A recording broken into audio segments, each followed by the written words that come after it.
partisipan yang sudah hadir di ruangan ini.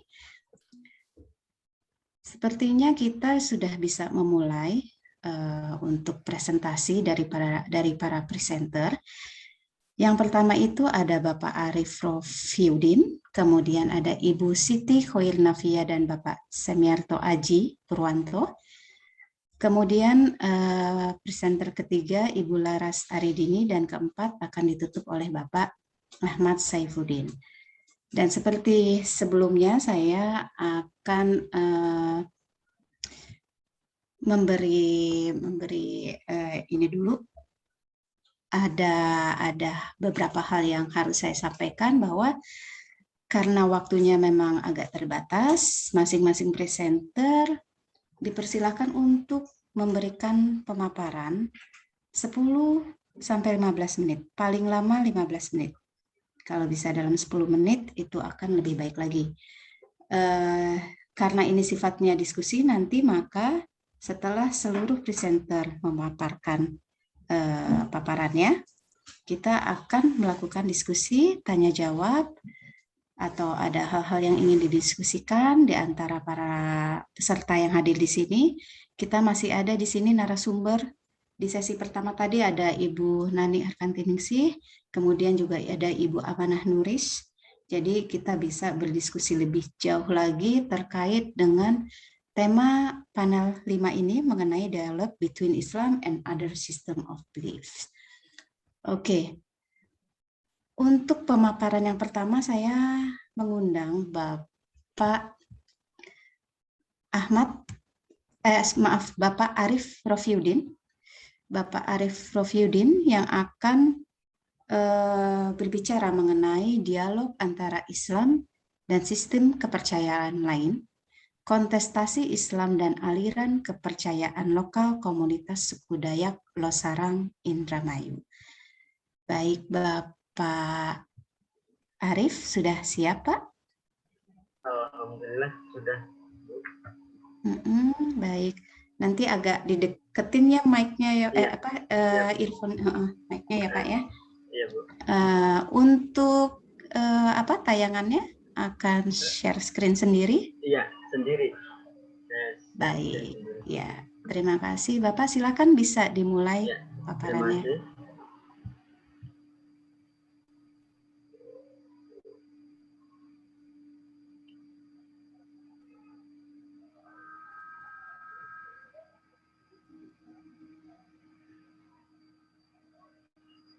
Nah, sudah tampak? Sudah terlihat. Assalamualaikum warahmatullahi wabarakatuh. Alhamdulillah wa syukurillah wa la haula wa la quwwata illa billah. Yang saya hormati para guru, yang saya hormati para peneliti dan penggiat kajian sosial keagamaan. Paper saya itu terkait tema dialog antara Islam dan sistem kepercayaan lainnya, kontestasi Islam dan aliran kepercayaan lokal di komunitas suku Dayak Losarang Indramayu.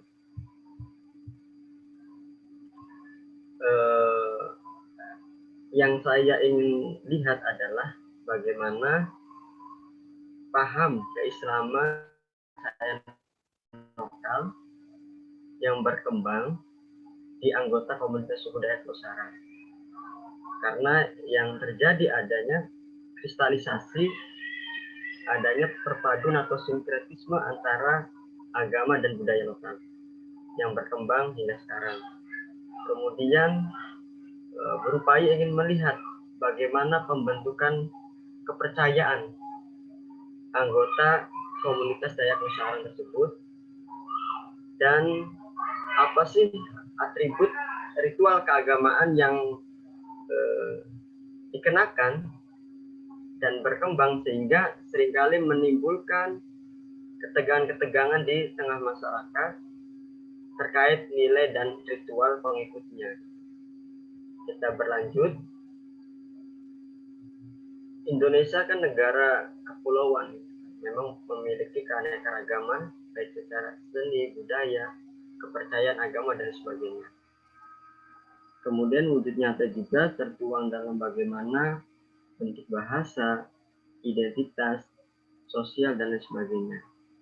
Selain itu juga memang Indonesia kan kaya akan paham keagamaan, begitupun fenomena terkait kepercayaan seringkali menimbulkan dinamika yang ada di tengah-tengah masyarakat tersebut. Nah, metode tulisan saya itu menggunakan pendekatan kualitatif dan studi kasus, ingin melihat Dayak Indramayu. Informan yang saya gali itu pertama penganut Dayak Indramayu, kemudian tokoh agama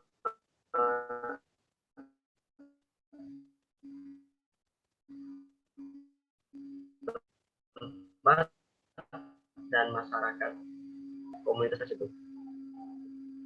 Sebagai pisau analisa itu terkait Emil Durkheim yang berbicara sakral dan profan, bagaimana komunitas Dayak Indramayu itu menciptakan simbol-simbol sakralitas sehingga diyakini kemudian dipelihara oleh pengikutnya. Kemudian bagaimana nilai-nilai profan, nilai-nilai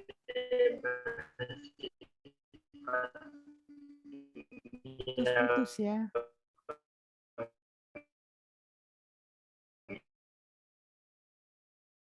Itu. Kemudian saya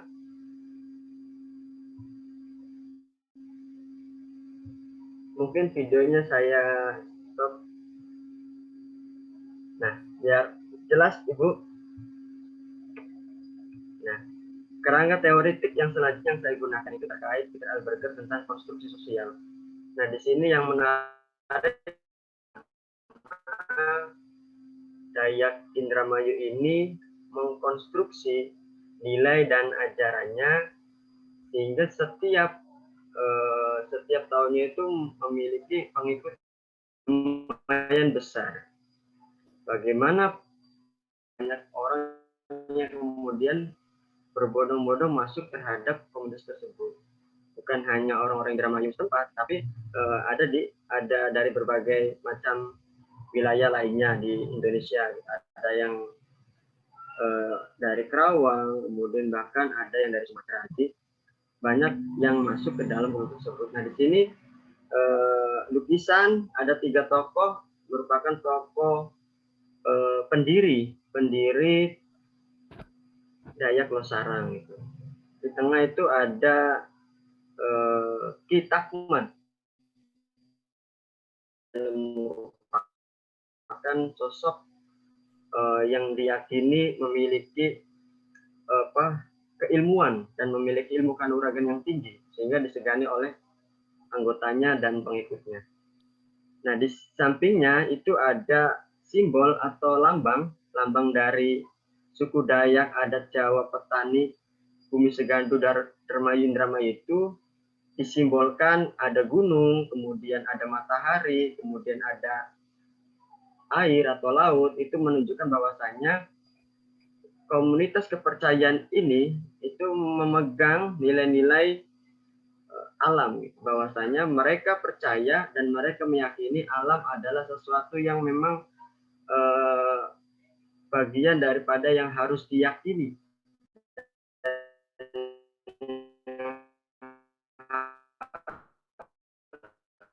dijaga. Jadi kepercayaan mereka itu menjaga lingkungan hidup, kemudian menjaga alam dan jangan merusak. Karena manusia tidak akan pernah lepas daripada hasil-hasil alam, kemudian nilai-nilai alam. Begitupun sebaliknya, pemahaman kelompok ini mengajarkan ketika bencana alam itu terjadi disebabkan oleh ulah manusia. Sehingga untuk terhindar dari bencana alam, ajaran dari kelompok ini itu menekankan tentang penjagaan terhadap alam lingkungan. Nah, Dayak yang dimaksud di sini itu bukan Dayak dalam pengertian sebagai suku pedalaman, tetapi Dayak ini diartikan sebagai sebuah pemaknaan bahasa gitu. Dayak ini kalau dibahasakan diartikan itu ayak. Ayak itu dalam bahasa Indramayu diartikan sebagai saringan, menyaring. Jadi Dayak ini dimaknai sebagai makna bentuk saringan, bukan Dayak sebagai etnis tertentu ya. Nah, sehingga dalam perjalanan keanggotaan komunitas ini, manusia harus menyaring dirinya, menyaring nilai baik dan nilai buruk, agar mencapai kesucian. Nah, Dayak Losarang itu muncul sebagai respon terhadap kondisi situasi sosial politik. Nah, muncul itu pada tahun 90-an menjelang era adanya krisis sosial ekonomi, sehingga masyarakat itu tidak terkontrol secara emosi, secara sosial, sehingga perlu adanya ajaran-ajaran yang memandang manusia itu harus mempunyai nilai-nilai kebaikan.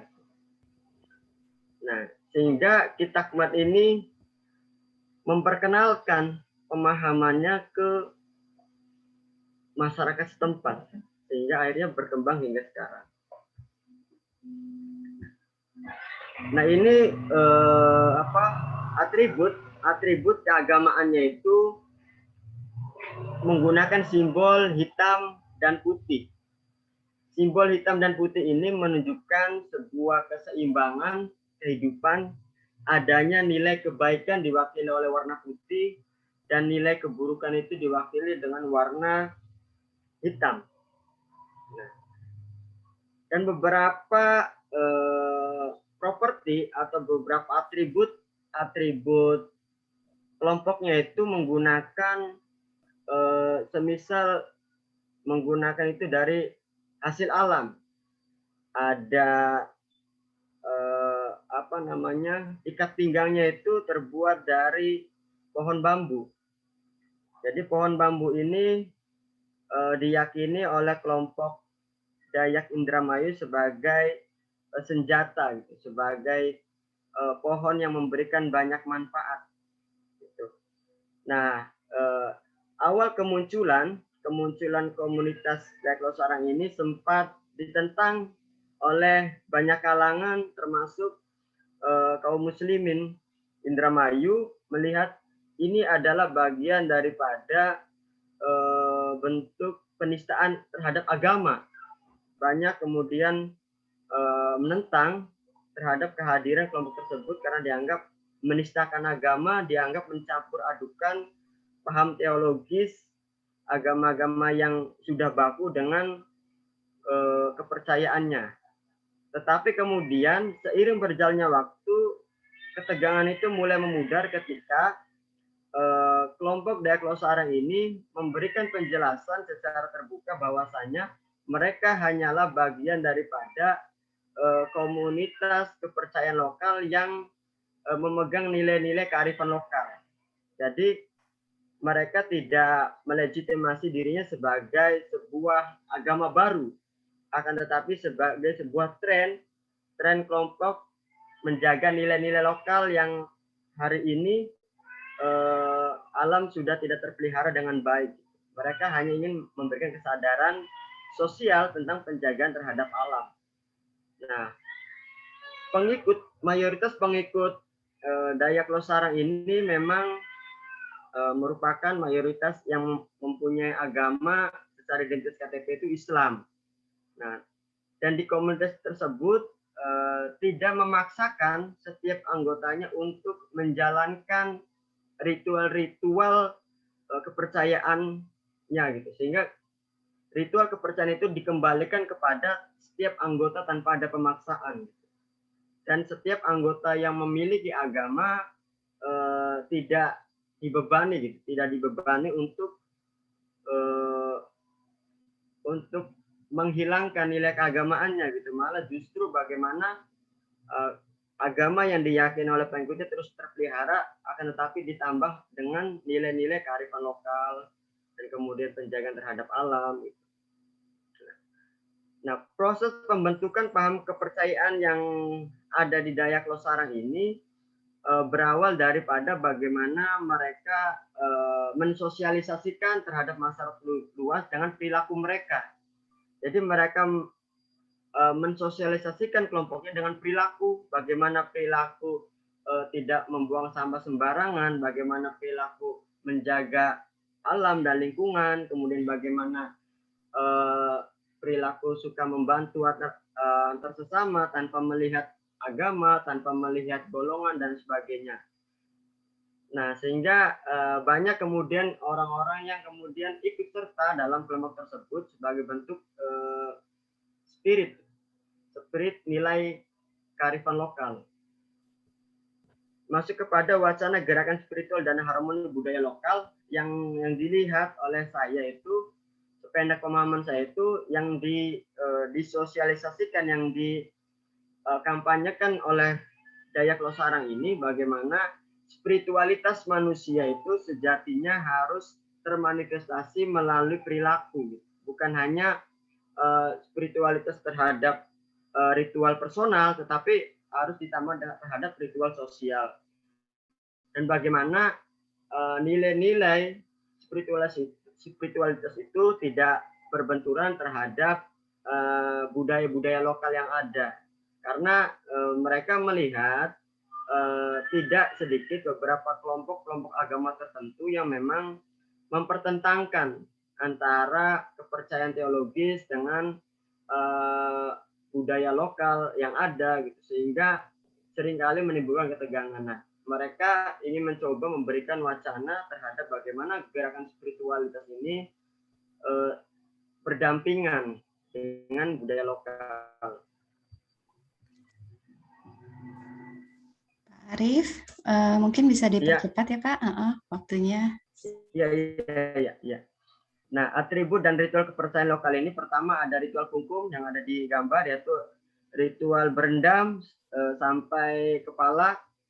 Kemudian ada juga ritual PP atau berjemur, dan ada juga ritual malam Jumat Kliwon. Nah, beberapa ritual ini memang dilakukan sebagai bentuk merasakan bahwasanya alam pun dekat dengan kita, gitu. Terus lanjut kepada dinamika nilai dan ritual. Nah, ini merupakan tempat, yaitu tempat berkumpulnya Dayak Losarang di Desa Krimun, Kecamatan Losarang, Kabupaten Indramayu, dan kemudian ada foto mereka berkumpul, kemudian mereka merembukan sesuatu hal terhadap apa yang terjadi terhadap hal ini, gitu. Dan di situ di dindingnya itu ada burung Garuda Pancasila yang memang menekankan bahwasanya mereka pun mengakui bahwasanya Ibu Pertiwi adalah sesuatu yang harus kita jaga bersama, gitu. Jadi paham kepercayaan mereka itu memang memiliki nilai-nilai nasionalisme yang tinggi. Dan terakhir, kesimpulannya adalah bahwasanya Dayak Losarang Indramayu itu merupakan aliran kepercayaan lokal yang eksis di Indramayu dan memang pengikutnya lumayan banyak hingga sekarang. Nah, kepercayaan lokal ini mempunyai makna terhadap bagaimana manusia itu menjaga alam, bagaimana alam pun akan menjaga manusia, dan dinamika yang terjadi itu memang sejak awal karena ada perbedaan pengertian terhadap bahwasanya kelompok ini merupakan bukan kelompok yang membentur-benturkan agama atau memang kelompok sebagai agama baru, tapi kelompok ini adalah bagian daripada respon terhadap situasi lokal dan bagaimana menjaga lingkungan. Terima kasih. Mungkin itu yang bisa sedikit saya sampaikan. Wassalamualaikum warahmatullahi wabarakatuh. Waalaikumsalam warahmatullahi wabarakatuh. Terima kasih Pak Arief atas pemaparan yang sangat menarik sekali ya. Dari Pak Arief, pemaparan Pak Arief tadi kita bisa melihat adanya satu keunikan, adanya dialog yang terjadi antara Islam dengan satu sistem kepercayaan yang cukup unik, yaitu kepercayaan masyarakat lokal Dayak Losarang di Indramayu. Nanti kita akan gali lebih dalam lagi, Pak Arief, dalam sesi diskusi. Berikutnya kita beranjak ke presenter kedua. Presenter kedua yaitu Ibu Siti Khoil Nafia dan Pak Siniarto Aji Purwanto. Bu Siti Khoil Nafia dan Pak Aji akan membawakan pemaparan mengenai Moral Panic and Islamophobia, The Relation of Penghayat Kejawen and Nahdlatul Ulama in Cilacap, Central Java. Oke, Ibu sudah siap ya Ibu ya? Baik, seperti juga pembicara atau presenter sebelumnya, waktu yang diberikan 10 hingga 15 menit, dan saya ingin mengingatkan untuk peserta yang ada di room 5 ini untuk mengisi daftar hadir yang sudah tersedia di fitur chat dari Zoom meeting ini. Baik, Ibu Siti Khoil Nafia dan Pak Aji, saya persilakan untuk memulai paparannya. Baik, terima kasih Mbak Dian. Saya buka sebagai pengantar saja ya. Ini adalah presentasi yang didasarkan dari penelitian mahasiswa saya, Siti Khoil Nafia, yang 2 minggu yang lalu lulus sebagai doktor antropologi. Nah, tema penelitian sendiri untuk disertasi sebenarnya mengenai kejawen, penghayat kejawen ya. Irna bisa di-display saja ini dari awal. Mbak Irna, bisa di-display saja. Oke. Rupanya yang malah ngadet. Oke. Judulnya moral panic ya, kepanikan moral. Ini jangan mudah-mudahan tidak panik karena ngadet. Kepanikannya sudah terjadi tadi Pak Haji di awal. Moral panic ya, kepanikan moral akibat bertemunya 2 sistem kepercayaan, dalam hal ini dari para penghayat kejawen dengan kelompok Islam yang diwakili oleh kelompok NU. Jadi sebenarnya isu mengenai moral panic itu didasari pada Islamfobia. Ya, jadi fobi terhadap Islam. Ini yang menjadi kajian dari artikel ini, dan biasanya kita bicara Islamofobia di konteks masyarakat Barat ya. Mulai banyak sekali orientalisme yang bicara soal bagaimana Islam demikian dalam tanda kutip kejam, keras, intoleran dan sebagainya. Tapi juga di Asia ya, dalam kasus di Thailand misalnya, Myanmar gitu misalnya, di mana Islam menjadi minoritas juga begitu. Tapi bukan cuma di luar ya, di Indonesia, dalam hal ini di Jawa yang menjadi fokus penelitian dari Irna, dan kami melihat bahwa ini terjadi juga pada sesama Jawa, yang satu yang memeluk penghayat kepercayaan kebatinan kejawen, yang satu yang menjadi bagian dari kelompok NU. Nah, bagaimana kedua kelompok ini bertemu dan ide mengenai Islamofobia dan kemudian moral panic ini dikelola oleh kedua kelompok tersebut, terutama di kelompok penghayat kejawen, itu menjadi bagian utama dari diskusi kami ya. Jadi saya rasa itu pengantar dari saya. Ini sudah lulus S3, sudah jadi dokter, jadi pengantarnya singkat saja. Mbak Irna, silakan dilanjutkan posisi. Ya, terima kasih ya Mas Haji. Saya melanjutkan aja. Terima kasih Mbak Dian sebagai moderator. Mungkin ada Pak Gatot juga, kemudian Prof. Nani. Ini juga rekan saya Mbak Nuris ini yang biasanya muncul di CRS dan di Paramadina diskusinya nih ya. Jadi ya, jadi memang posisi riset saya itu soal Islamofobia di Jawa ini cukup mengagetkan, cukup mengkhawatirkan juga sebenarnya ya. Karena apa?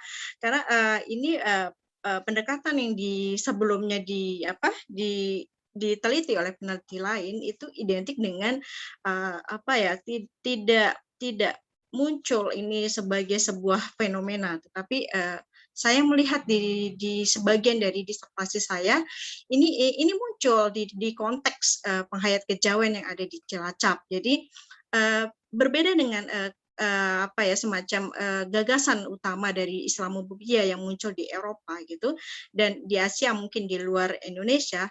pada kenyataannya Islamophobia muncul di Jawa, yang itu memang di dalam posisi riset saya itu berkaitan dengan konteks sejarah. Jadi selain landscape, itu juga konteks sejarah yang sangat mempengaruhi di mana Islamophobia ini muncul di dalam penghayat kejawen itu sendiri. Jadi dan ini didukung oleh korelasi, ada hubungan korelasi dengan isu-isu global dan dinamika sejarah yang berkaitan dengan kebijakan dan politik negara.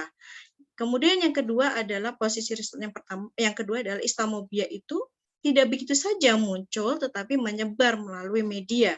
Nah, pada kasus penghayat kejawen yang saya temukan itu di dalam jeda ritual tatap muka mereka itu memang masih dan banyak sekali muncul yang akhir-akhir ini prasangka bahwa Islam itu mengajarkan kekerasan, dan satu lagi Islam itu yang menyebabkan keterpurukan pengaruh agama tradisi. Ini muncul, dan yang sangat mengkhawatirkan juga adalah ini diperkuat dengan media sosial dan internet yang menyebar, dan kemudian mereka mengikuti diskursus-diskursus itu, dan itu mempengaruhi bagaimana mereka kemudian mewacanakan diri mereka dan menghadapi merespon dari Islam itu sendiri dengan beberapa ketakutan yang mereka yang ada di dalam pikiran mereka.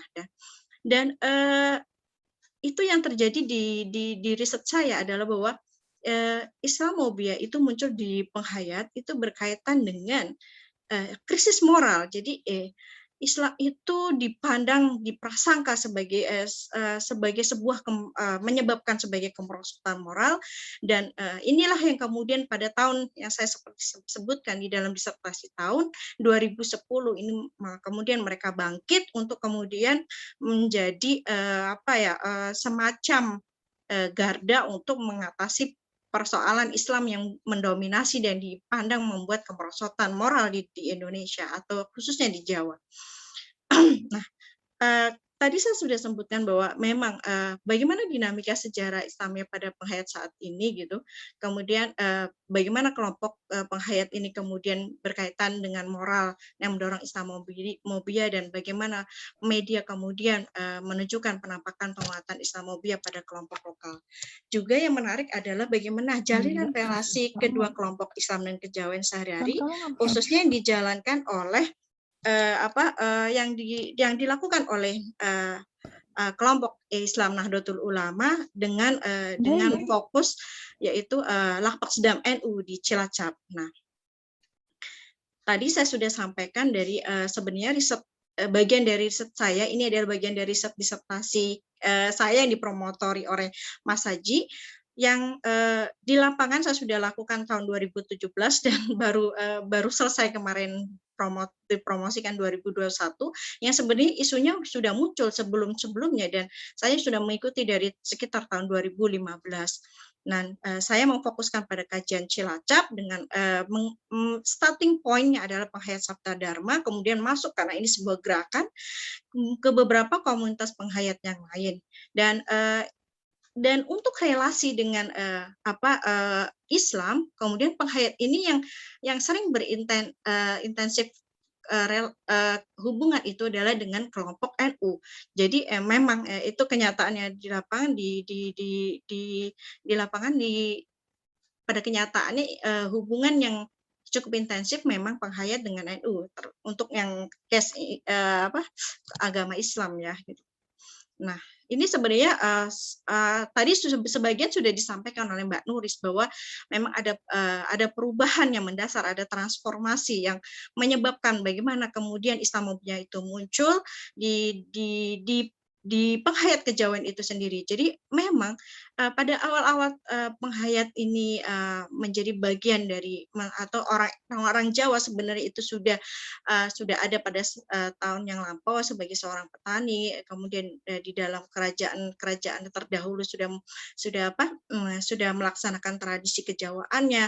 Kemudian Islam masuk ke Jawa dengan sebuah akulturasi dan difusi, dan ini adalah hal yang penting ketika nanti kita ke depannya nantinya kita akan melihat bahwa bagaimana ini berbeda dengan situasi yang saat ini. Jadi Islam masuk ke Jawa dengan akulturasi difusi pada awal-awal dengan memadukan ajaran dan ajaran lokal. Kemudian di beberapa sistem kegerajaan memang ada perubahan ketika misalnya Raja Demak memimpin di Demak dan menyebar di dalam tidak hanya di pesisir tapi di pedalaman. Ini kondisi yang sebenarnya juga disebutkan oleh di Riklab bahwa atau di masa kolonialisme itu disebutkan oleh Subagio tahun 81 bahwa di masa ini adalah isunya adalah isu moral di mana penghayat ini memang sudah dikategorikan sebagai kafir atau hedenan dan kemudian karena sistem administrasi penyederhanaan kemudian mereka kemudian dikategorikan sebagai bagian salamatan atau Islam. Jadi ini akhirnya kenapa Islam menjadi awal dari dominasi karena ini sudah diakui juga dan sudah saya wawancara mendalam dari penghayat memang mereka klaim bahwa masa kolonialisme Belanda ini kemudian orang-orang Kejawen meninggalkan dalam artian karena politik termasuk politik negara yang menyebabkan mereka sudah beralih kepada Islam. Kemudian ini sebenarnya tadi sudah dibahas sebuah dinamika juga muncul. Sebenarnya juga Kejawen juga tidak serta-merta kemudian terpuruk terus karena pada zaman sebelum kemerdekaan tokoh Wonosobo juga berperan di dalam bagaimana dia merepresentasikan kepercayaan itu di dalam diskusi Jakarta Charter. Kemudian, nah ini yang paling ini sebenarnya sudah banyak dibahas oleh banyak orang, tetapi ini menjadi yang harus disampaikan juga bahwa posisi penghayat Kejawen khususnya itulah mengalami traumatis yang cukup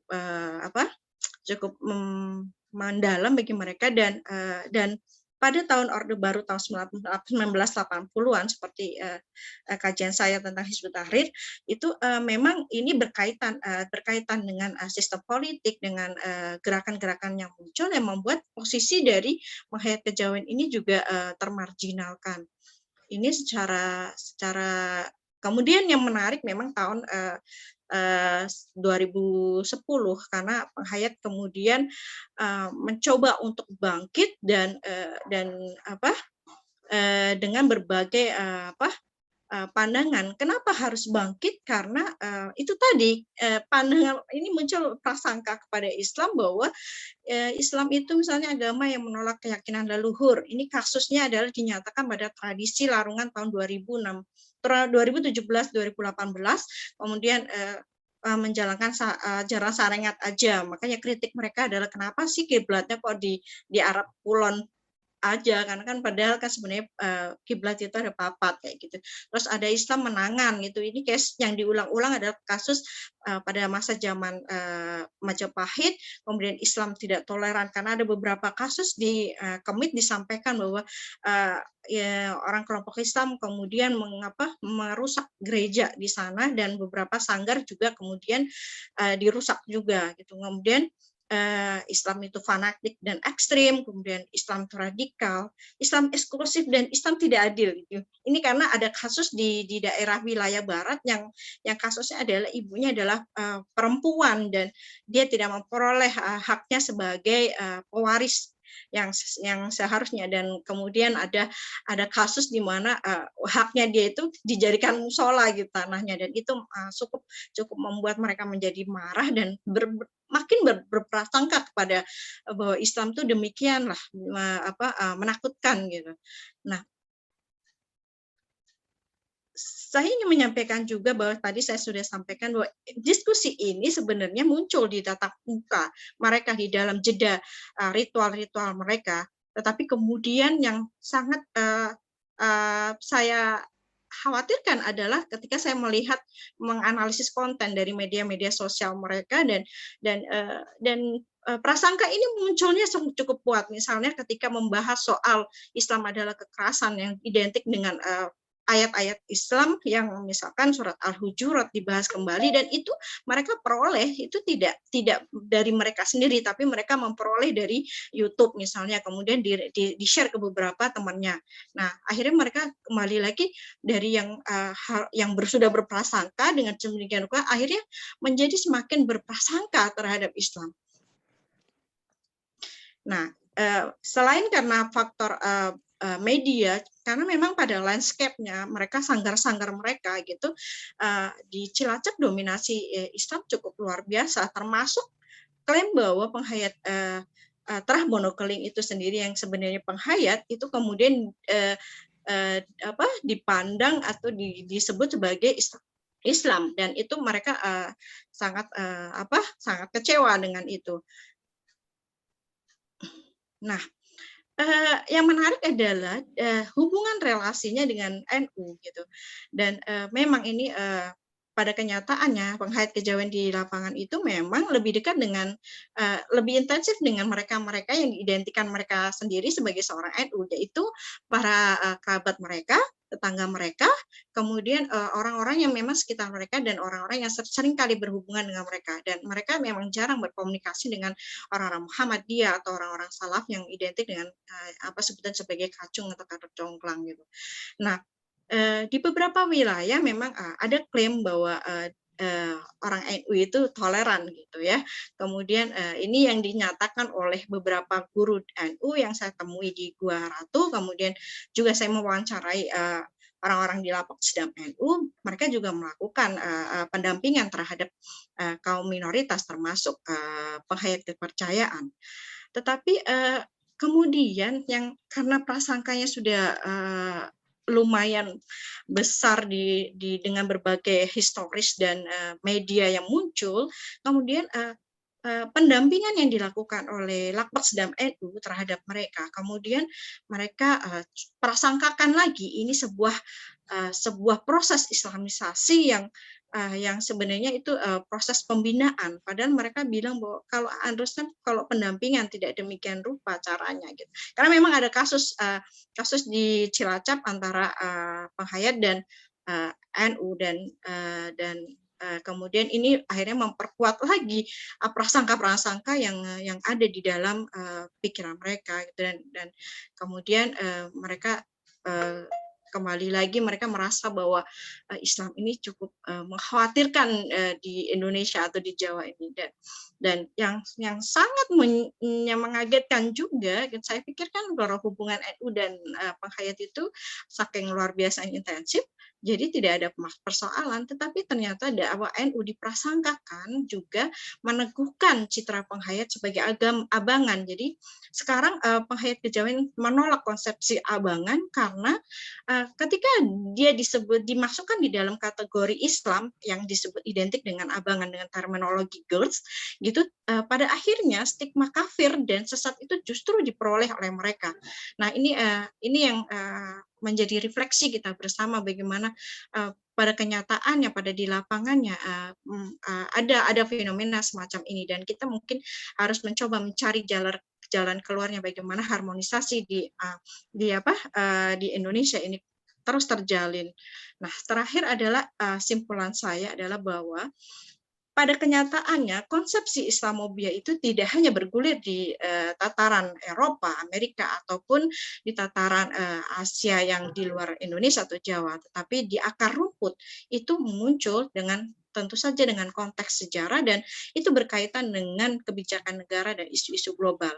Karena apa? Karena di media online itu dengan isu-isu global itu kemudian memperkuat kepanikan moral yang berkonsekuensi pada Islamofobia yang terjadi pada penghayat kejawen. Dan yang ketiga adalah simpulan saya bahwa Islamofobia penghayat adalah Islam yang berrelasi dengan krisis moral. Jadi intinya adalah bahwa Islam itu dipandang membawa kemerosotan moral karena prasangka-prasangka yang sedemikian rupa itu muncul di mereka, dan itu adalah fakta yang saya temukan di lapangan, dan saya pikir gerakan mereka yang saat ini mereka lakukan yang saya tulis dengan fenomena beberapa mulai dari tahun 2000-an pasca reformasi kemudian berkembang kuat dengan media sosial mereka di tahun 2010-an itu adalah dampak bagaimana mereka mempunyai praktek nilai-nilai budaya bahwa krisis moral, kemerosotan moral itu harus diimbangi, harus diimbangkan, bahwa mereka juga harus bangkit untuk mengatasi apa yang disebut sebagai krisis moral. Yang itu yang notabene mereka prasangkakan itu sebagai bagian dari apa yang dilakukan oleh Islam dan sebagian juga Muslim yang identik dengan karakter-karakter itu. Dan saya melihat bahwa di gerakan mereka itu nampak militan dan ortodoks. Ini tidak seperti biasanya yang dari periode-periode awal itu. Dan saya pikir ini penting menjadi bagian dari evaluasi kita bersama bahwa jika ini dibiarkan, kemudian tidak semacam ada sebuah evaluasi atau semacam pendekatan persuasif, maka ini akan mengkhawatirkan. Dan kemudian bagaimana kemudian kita mencapai sebuah kebijakan adalah bagaimana kita bersama-sama melakukan dialog, dan kebijakan itu kita harapkan nantinya bisa mengharmonisasi di dalam kehidupan berbangsa dan bernegara Indonesia ini. Ya, gitu aja. Terima kasih. Mungkin itu paparan dari saya, Mbak Dian. Ya, baik. Terima kasih Bu Siti Khairnafia dan Pak Aji. Pak Ajinya tadi sudah izin duluan menemani mahasiswanya yang lain ya. Bentar lagi saya baru pergi. Oh, masih ada. Baik, terima kasih Pak Aji untuk paparannya yang juga sangat menarik, yang sudah disampaikan dengan sangat ini ya tadi komprehensif oleh Mbak Siti Khairnafia. Panggilannya apa ya? Mbak Irna, Mbak Dian kan sering Mbak ketemu Irna, ya. Oke, saya kepanjangan kayaknya dari tadi nyebutnya. Ketemu ya. Ya, menarik sekali ya Mbak Irna ya dengan isu kontemporer yang sedang marak-maraknya mengenai Islamofobia ini. Nanti kita akan bahas lebih lanjut lagi pada sesi diskusi. Untuk berikutnya kita beranjak ke presenter ketiga, Mbak Laras Aridini. Ya. Mbak Laras sudah Ya, siap, Mbak? Saya sudah siap, Mbak. Baik, oke. Mbak Laras pada hari ini akan memaparkan tentang the existence of Tertoho in Komodo Island, Komodo Village, ya itu ya judulnya Mbak ya? Iya. Oke, jadi the existence of Tertoho in Komodo Island. Baik, jadi tadi kita sudah dari utara ke selatan, dari Indramayu ke Cilacap. Sekarang kita beralih ke Indonesia Timur, ya, ke Komodo, Pulau Komodo. Mbak Laras, saya persilakan untuk memulai presentasinya. Waktunya sama ya Mbak, maksimal 15 menit. Oh ya Mbak, terima kasih sebelumnya. Mohon maaf sebelumnya Mbak, ini kan laptop saya barusan ini agak mati-mati gitu ya Mbak, kedap-kedap. Iya. Kalau misalkan di share dari situ bagaimana Mbak PowerPoint-nya? Boleh, silakan Mbak. Saya ini dulu ya, paparannya sudah dikirimkan, Mbak? Sudah. Oke, ke operator atau ke? Baik, ya. Saya ini. Baik. Saya tampilkan. Ya. Oh iya, Bapak Ibu, jika memang ada kendala di sinyal juga yang kurang bagus sinyalnya, tidak apa-apa ketika melakukan presentasi atau ketika mendengarkan presentasi, kameranya dimatikan terlebih dahulu. Karena memang nggak semuanya kondisi sinyalnya memadai. Mungkin Mbak Laras bisa dikirim ulang di chat, ini yang saya punya nggak bisa dibuka di sininya. Oh gitu ya Mas, oh sebentar Mas, sebentar saya coba. Saya kirim email ya Mas? Di chat aja. Oh di chat? Iya. Oh oke, tapi laptop saya hitam Mas, layarnya hitam. Gitu. Saya nggak tahu apa yang harus saya lakukan tadi. Sejak apakah harus saya escape dulu? Jika saya masih ada kendala mungkin dilewati ke presenter yang nomor 4 dulu juga tidak apa-apa Mbak. Begitu ya. Iya, saya ini coba. Laptopnya tidak bisa dinyalakan Mbak? Jadi ini kedip-kedip, kadang gambarnya keluar, iya kadang mati. Saya kira tadi pas presentasi Mas Aji itu saya sudah mulai seperti ini. Oke, baik. Saya tanya dulu untuk presenter berikutnya, Pak Ahmad Saifuddin. Pak, halo Pak Ahmad. Ya. Kalau Bapak sudah siap? Ya, siap. Nah, siap. Baik, nggak apa-apa, maju duluan ya Pak ya? Ya, nggak apa-apa. Mbak Laras, semoga Mbak Laras ini bisa diselesaikan masalahnya ya Mbak ya. Oke, jadi kita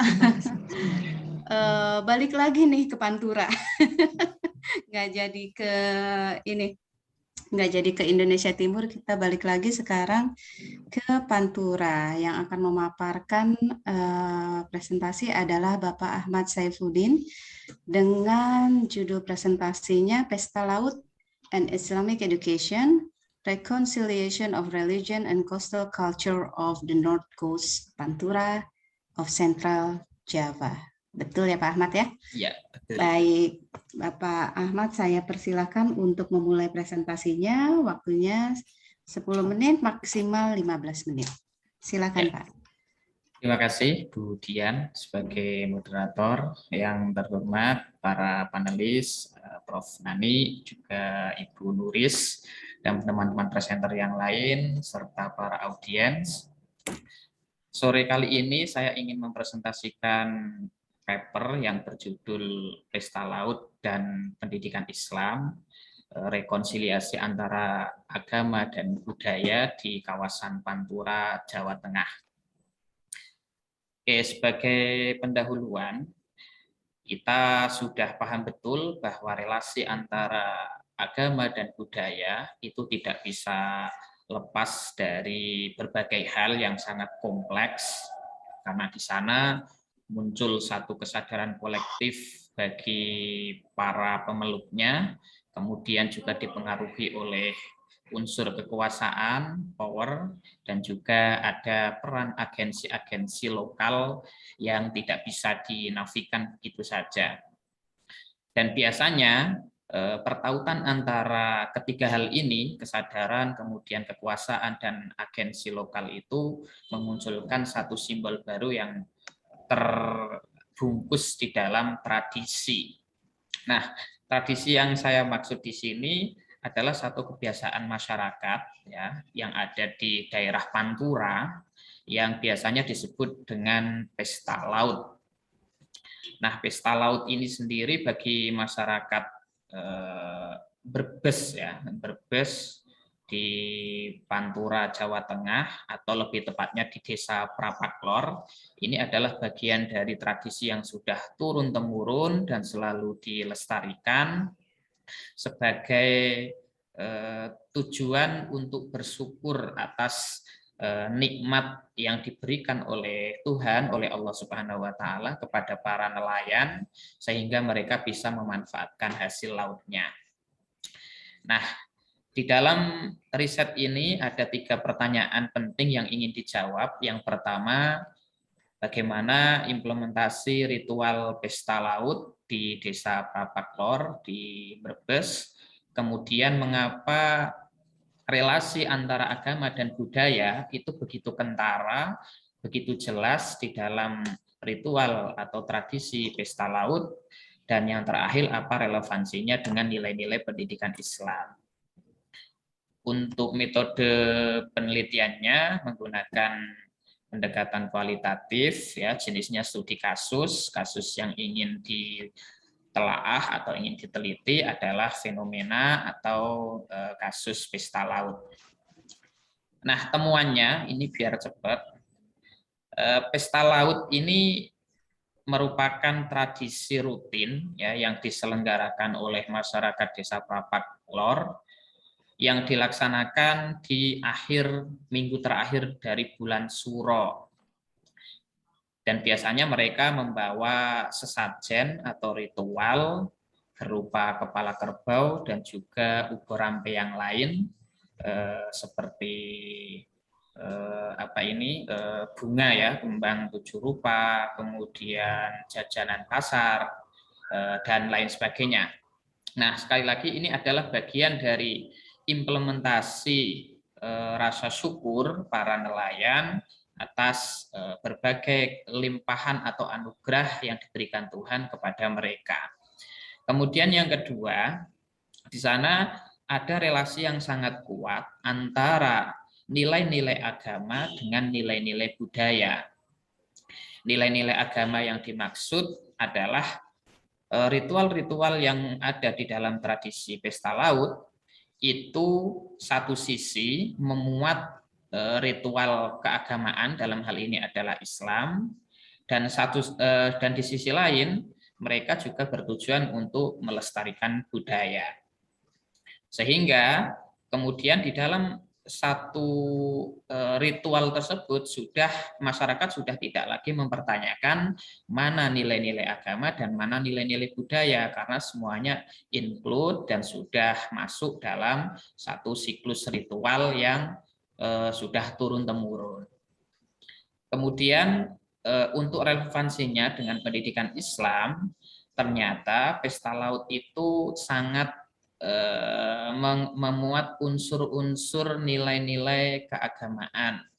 Misalnya di situ ada nilai-nilai akidah, ya, nilai-nilai kepercayaan terhadap Tuhan. Ada akidah rububiyah, percaya bahwa Tuhan itu sebagai pengatur alam, sehingga setiap nikmat yang diberikan harus disyukuri dengan cara membawa berbagai jenis hasil laut untuk dipersembahkan. Kemudian ada akidah uluhiyah, ya, akidah ketuhanan. Di sana juga para nelayan itu tidak serta-merta menjadikan pesta laut ini dipimpin oleh orang yang dipandang tidak mengerti agama. Artinya setiap ritual itu pasti diberikan kepada orang-orang yang menurut mereka dianggap paham tentang agama. Ini biasanya oleh Pak Mudin, ya, atau oleh penghulu desa yang dianggap paham, dan sebelum melaksanakan ritual biasanya mereka juga melaksanakan tirakat. Misalnya ada puasanya sebelum Pak Mudin ini memimpin doa, jadi ada tirakatnya. Itu. Kemudian yang kedua ada nilai-nilai syariah, ya, hablum minallah, hablum minannas. Dan yang ketiga ada nilai akhlak. Karena di dalam ritual tradisi pesta laut itu ada 3 tahap yang paling penting. Yang pertama ada nyadran. Nyadran itu mulai dari proses pembentukan kepanitiaan, pengumpulan dana secara swadaya untuk persiapan pesta laut. Dana ini diambil dari nelayan sesuai dengan kadar kemampuan. Misalnya mereka punya kapal yang besar, berarti tarifnya 200.000 per orang. Kalau kapalnya agak kecil 100.000 per orang. Bahkan kalau memang tidak bisa membayar sesuai dengan iuran yang disepakati oleh warga, mereka bisa membayar dengan kadar seikhlasnya, jadi sifatnya tidak memaksa. Kemudian dana ini dikumpulkan, yang sebagian buat persiapan pesta laut, sebagian lagi disumbangkan kepada orang-orang yang tidak mampu. Nah, ini berarti ada satu nilai di sana, yaitu nilai akhlak, hablum minannas, ya, hablum minannas. Kemudian selanjutnya ada juga nilai hablum minal alam, ya, atau relasi antara manusia dengan alam, atau biasa kita sebut sebagai relasi ekologis antara manusia dengan alam. Di sini mereka menyadari bahwa laut itu adalah anugerah, tidak boleh secara eksploitatif dimanfaatkan, dan sekadarnya sesuai dengan kebutuhan mereka saja, sehingga di sana ada unsur tadi hablum minal alamnya, tidak boleh eksploitatif. Itu. Nah, kemudian yang terakhir sebagai klaim teoretik, di dalam tradisi pesta laut itu menurut hemat saya, masyarakat Jawa di Pantura itu tidak melakukan aktivitas sinkretis, ya, atau memadukan unsur agama dengan tradisi misalnya, tetapi justru kalau menggunakan perspektif teori pribumisasi Islamnya Gus Dur, ini adalah bagian dari ekspresi Islam yang otentik, ya, khas Pantura. Karena ketika mereka berdoa, mereka sadar betul itu adalah bagian dari nilai-nilai agama. Kemudian ketika mereka melaksanakan tradisi yang sifatnya turun-temurun, itu adalah bagian dari budaya. Jadi tidak ada kepercayaan memadukan dua unsur kepercayaan sekaligus, baik itu nilai agama maupun nilai budaya, tetapi semuanya menjadi satu. Meskipun menjadi satu, tetapi itu mereka sadar bahwa nilai-nilai agama itu ada ruangnya sendiri, nilai-nilai budaya ada ruangnya sendiri. Oke, mungkin itu dari saya, Mbak Dian. Terima kasih, kurang lebihnya mohon maaf. Wassalamualaikum warahmatullahi wabarakatuh. Baik, terima kasih Pak Ahmad Saifuddin untuk pemaparan yang sudah disampaikan. Kita kembali lagi ke Mbak Laras mungkin ya. Ini waktunya juga berjalan cepat sekali ya ternyata. Padahal Pak Ahmad ini udah cukup efektif dan efisien nih pemaparannya. Udah cukup jelas, singkat, dan padat. Mbak Laras?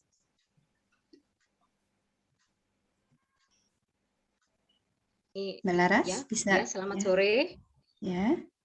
Semoga ini saya bisa membuka dari ini saya dari HP, Mbak. Oh ya, baik. Kalaupun misalnya tidak bisa juga, masih terkendala, nggak apa-apa Mbak Laras, mungkin dipaparkan saja untuk apa PPT-nya atau tayangannya juga. Yang penting Mbak Laras bisa memaparkan isi dari apa yang mau dibicarakan pada hari ini. Oh iya Mbak. Sebenarnya sayang sekali ya kalau tidak saya paparkan tentang foto-fotonya, karena saya sebenarnya sangat ingin memberikan ini foto di sini. Baik. Nggak apa-apa Mbak Laras, pelan-pelan aja. Pelan-pelan aja, kita tunggu. Saya sangat memang kendala teknis seperti ini nih yang seringkali tidak terduga. Belum bisa ya dikirim ke operator ya? Belum bisa Pak. Sebentar, kalau saya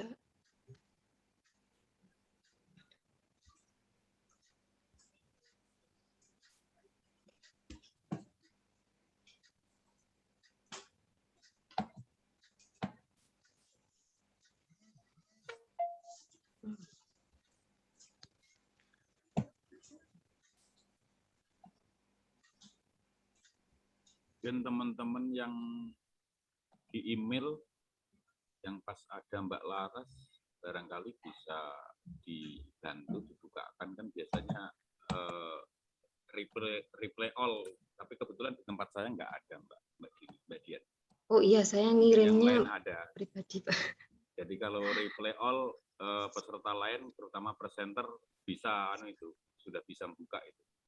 Cuman saya cek tadi tempat saya nggak ada punya Mbak Laras. Oh ya, Pak, saya download lagi ya Pak ini. Oh, sebentar.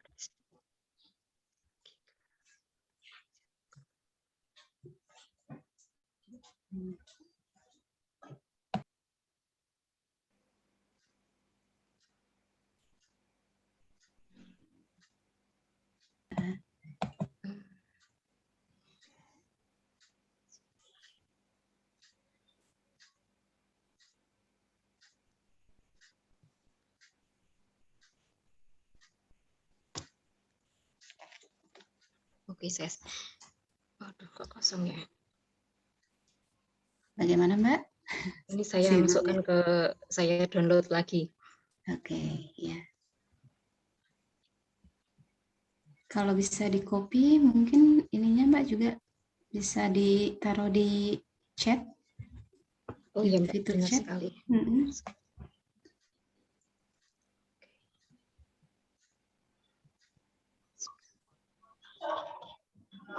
Kita lagi upayakan juga Mbak. Oh iya Mbak, sini. Selesai, sudah ditutup, nambahin. Saya nangkepin ya. Oke, sudah bisa ini ya. Semoga.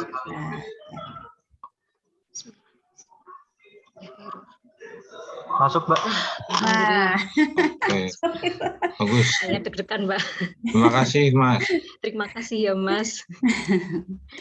Rezekinya nih. Baik, Mbak Laras, sudah betul ya Mbak ya ini ya Betul sekali. presentasinya. Baik.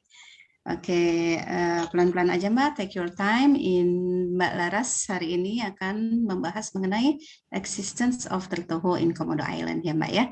Baik, saya persilakan, waktunya juga sama dengan presenter yang lain, 10 menit, maksimal 15 menit ya Mbak. Silakan Mbak Laras. Baik, terima kasih atas kesempatan yang diberikan. Jadi dalam kesempatan ini saya akan mempresentasikan tentang Islam di Komodo dan kepercayaan mereka terhadap Tertoho. Nah, sebagaimana kita tahu bahwa di dalam Pulau Komodo itu seluruh yang ada di situ termasuk Komodo, masyarakat penghuni dan kekayaan alam yang terkandung di dalamnya itu di bawah naungan Balai TNK, ITNK. Selanjutnya akan saya sebut ITNK ya. Kemudian ini untuk slide kedua saya gesernya gimana ya Mbak?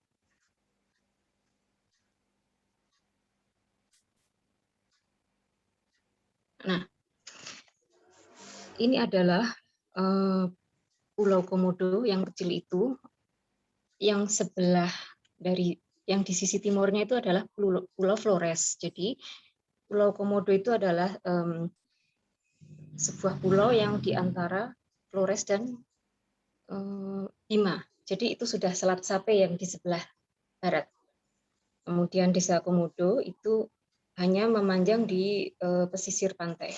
Jadi mereka itu tinggal di antara hutan, kan itu hutan ya, langsung naik ke atas itu udah hutan, bukit, dan bawahnya itu laut, pantai. Nah, sebelum kedatangan misi konservasi Balai TNK, kan dulu namanya seksi PPA ya, Perlindungan dan Pengawetan Alam. Itu masyarakat yang ada di Pulau Komodo itu tinggal terpisah-pisah. Jadi mereka itu ada di sekeliling pulau dan di dalam pulau itu. Alasannya sangat kompleks karena mereka takut bajak laut, karena mereka itu pedagang. Jadi kalau turun, mereka dari gunung turun ke pesisir itu untuk barter jual beli barang. Rasanya seperti itu. Lalu sekitar tahun 70-an, mereka itu tidak direlokasi sama PTNK, tapi justru dijadikan dalam satu wilayah yang disebut Desa Komodo saat ini. Nah, next. Ya, terima kasih. Jadi saya dulu tinggal di Desa Komodo. Desa Komodo itu kan satu-satunya desa di Pulau Komodo yang tadi petanya hanya memanjang itu. Itu penduduknya sekitar 1.700-an saat itu. Sekarang juga ya tidak jauh-jauh berbeda, 1.900 populasi. Sehingga karena saya kan tinggal di sana cukup lama, menjalin komunikasi dengan mantan-mantan informan itu adalah hal yang sangat memungkinkan. Jadi dari kemarin sebelum adanya call for ini, saya memang sering mengomentari chat WA mereka, sehingga ketika saya minta data untuk yang terbaru, mesti mereka akan memberitahu. Nah, kemudian dalam riset ini, studi literatur itu sangat penting karena mereka itu tidak punya manuskrip yang tertulis. Jadi mereka itu sangat kuat untuk menyatakan oral history. Misalnya yang keturunan Ambon, mereka bilang, oh dulu nenek moyang saya tinggal di sana. Atau yang keturunan Sengaji Ara, oh dulu nenek moyang saya tinggal di Gunung Ara. Atau keturunan Ompunaju, seperti itu, demikian. Kemudian, next. Selanjutnya, slide. Ya, nah, saya waktu datang di sana itu kaget karena ini pulau maksud saya ini pulau kan di NTT ya, dekat sekali dengan Manggarai. Tapi ternyata 100% penduduknya itu Muslim dan banyak dari mereka itu pergi haji, ada arisan haji juga. Jadi mereka itu seperti bersaudara seperti itu. Nah ini foto saya ambil 2013 ya, jadi itu belum ada walkway yang terbentang di sepanjang situ. Kalau sekarang sudah bagus, banyak homestay di sana, jadi lebih tertata kalau boleh saya bilang. Dan kalau waktu saya datang pertama 2013 itu memang hewan ternak masih belum di kandang, terus belum ada paving jalan sehingga becek. Kalau sekarang sudah lebih tertata karena sangat cepat perubahannya. Ketika 2016 saya datang lagi, wah sudah berubah sekali. Lanjut ya slide-nya. Ya, sebelum kita berbicara tentang Tertoho, saya akan memberi gambaran sedikit tentang Islam di Komodo. Nah, jadi mereka di sana itu kan ada satu masjid besar dan 2 surau. Itu terbentang di kampung lama yang ujung, terus kampung baru dan kampung yang tengah. Ini perempuan di sana itu beberapa memakai cadar. Itu 2013 saya ambil fotonya ya. Nah, tapi saya juga heran, mereka itu memakai cadar tapi bawahnya celana jeans skinny, kalau enggak pakai legging. Kadang-kadang seperti itu. Atau jika tidak, mereka itu pakai rimpu. Rimpu itu tradisional, apa ya, penutup kepala tradisional dari Bima. Nah, selain itu mereka kalau yang umi-umi biasanya pakai ciput seperti ini, seperti ibu-ibu yang sedang menggendong bayi ini. Nah, ini adalah Umi Ati, beliau itu adalah pengobat tradisional di sana, ya informan saya dulu. Memang seperti halnya Umi seperti itu, memakai ciput. Lalu umumnya ya merokok. Jadi yang namanya Umi kalau mau pengajian atau mau apa, nah kumpul begitu, perhiasannya semua dipakai lalu merokok seperti itu. Tapi itu sudah hal yang wajar di sana. Kemudian kalau yang namanya haji itu pasti pakai kopiah.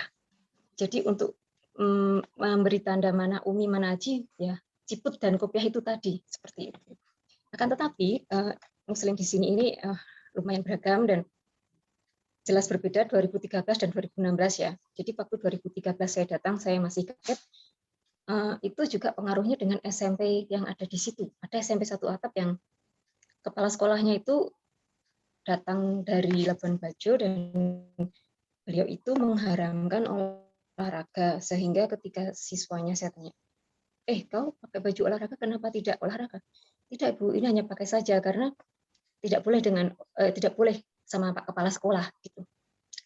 Bahkan supervisor saya yang perempuan, Ibu Profesor Anet, itu pernah diperingatkan sama Pak Kepala Sekolah itu untuk tidak memakai baju lengan pendek itu. Tapi karena Profesor Anet itu kan sudah lama di Indonesia dan mahir bahasa Indonesia, sehingga si Pak Kepala Sekolah ini didebat sama Ibu Anete dan tidak berani lagi mengusik-usik pakaiannya Ibu Anet, supervisor saya itu. Baik, sekarang lanjut slide berikutnya. Nah, ini 2021 saya mendapat gambar WA dari teman saya yang seorang polhut di Loh Sebita.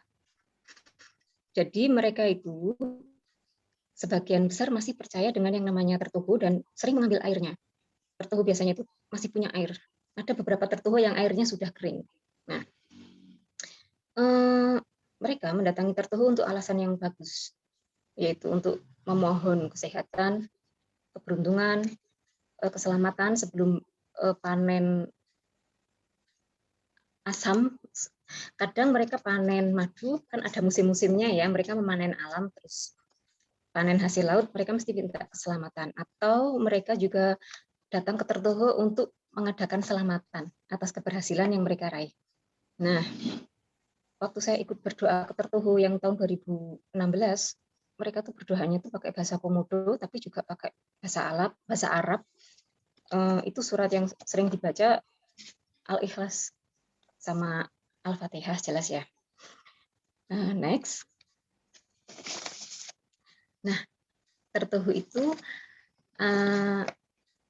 sebenarnya tersusun dari tumpukan batu yang orang-orang di dalam desa Komodo itu juga nyebutnya mbuhu, parafu, atau mberaku, yang artinya sakral. Dan ini bisa disinyalir dekat kaitannya dengan perahu yang ada di Bima. Nah, setiap perahu atau tertuhu atau mbuhu ini memiliki kisah-kisah yang berkaitan dengan hierogami, yaitu perkawinan antara manusia yang orang apa ya namanya pemimpin lokal yang saat itu kan mereka tinggalnya berpencar ya, dengan makhluk astral yang ada di situ, entah itu putri naga komodo, entah itu ikan tenggiri, entah itu inakrawo itu semacam apa ya makhluk debu gitu kalau saya boleh bilang. Nah di sana itu ada 9 tertoho dan tempat-tempat sakral yang masih digunakan sebagai media untuk menjaga keseimbangan alam antara ya terutama air bersih, karena kan kalau di sana air bersihnya itu agak-agak payau, jadi tertoho itu yang bisa diandalkan di situ. Next ya. Nah ini tertoho ini Banusoro itu dulu mata air tapi sekarang kering, sementara Wai Sumba ini tertoho juga yang di dekat pos penjagaan Ranger Komodo. Nah, kedua tertoho ini selain sebagai tempat sakral, tapi juga sebagai tempat untuk pengingat. Bukan hanya sebagai tempat sumber air, tapi juga pengingat bahwa di situ pernah terjadi apa. Yang tertoho Banusoro ini dulu tempat tinggal ya. Sementara yang tertoho Wai Sumba ini dulu tempat kapalnya Nenek Sumba, Wai Sumba ini terdampar, lalu malah si Nenek Sumba ini membantu melahirkan menantunya Empu Najo, sehingga dia diberi kawasan di situ, di Loh Wau, tertoho Wai Sumba ini. Nah, kafan itu bagi mereka sebagai simbol bahwa ya kita akan meninggal, bajunya kafan. Sementara telur itu simbol sebagai makhluk, kita itu makhluk mikrokosmik. Kemudian rokok atau tembakau atau sirih pinang itu sebagai sebuah kemewahan bagi mereka. Oke, lanjut. Nah, ini tertoho yang pernah saya kunjungi dan tempat-tempat sakral. Saya membuatnya 2016 pakai GPS. Tapi waktu itu karena musim barat, saya tidak dianjurkan untuk ke sebelah sana karena besar, sangat besar. Oke, lanjut. Nah, Komodo pada abad 16 itu milik Sultan Bima sebagai taman guru dan menjadi waktu itu mereka belum memiliki kepekaan terhadap ini ya Komodo, tapi lebih kepada taman guru. Nah, jauh sebelumnya datanglah si Zollinger. Dia juga kagum dengan adanya masyarakat di pulau itu. Kenapa ada masyarakat di sini? Yang ternyata mereka adalah masyarakat buangan, mohon maaf, yang mereka itu memiliki hubungan dengan bajak laut. Mereka ini dikatakan memiliki ketidaksempurnaan fisik seperti itu. Kemudian next. Nah, ini penjelasan yang lebih baru bahwa Komodo itu adalah pernah menjadi bandar kecil. Jadi kalau di situ ada pedagang dan bajak laut ya wajar seperti itu. Nah, kemudian ini hubungannya dengan kedatangan kolonial mereka itu kan mendukung Manggarai ya. Maksudnya mereka misinya adalah membidik ke Manggarai. Sehingga misionaris SVD ini mereka memberikan Pulau Komodo ini ke misionaris Manggarai sejalan dengan penghapusan perbudakan yang dilakukan oleh Sultan Bima. Jadi Manggarai sudah bukan bawahannya Kesultanan Bima lagi, dia sudah merdeka pada 1924. Sehingga Komodo itu dihadiahkan ke Raja Manggarai. Next. Mbak Laras, maaf, mohon dipertimbangkan waktunya ya, Mbak. Oh iya, Mbak, ini saya sudah mendengar adzan soalnya. Oh iya, baik.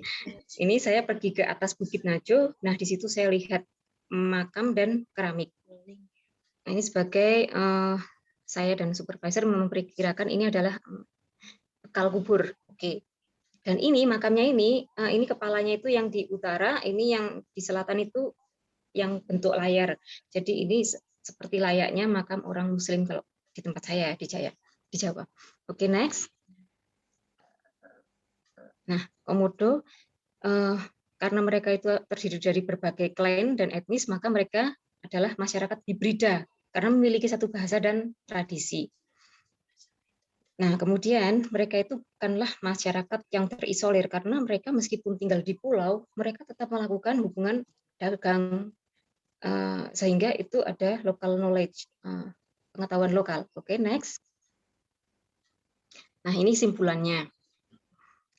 Kesimpulannya bahwa mereka ini tatarannya sudah akulturasi.